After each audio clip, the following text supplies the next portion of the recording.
entiendo, es tan difícil de aceptar que tuvimos tanto para dar y con el tiempo se acabó nuestro camino.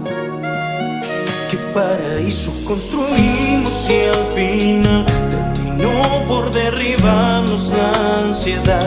No supimos rescatarnos y cambió nuestro destino.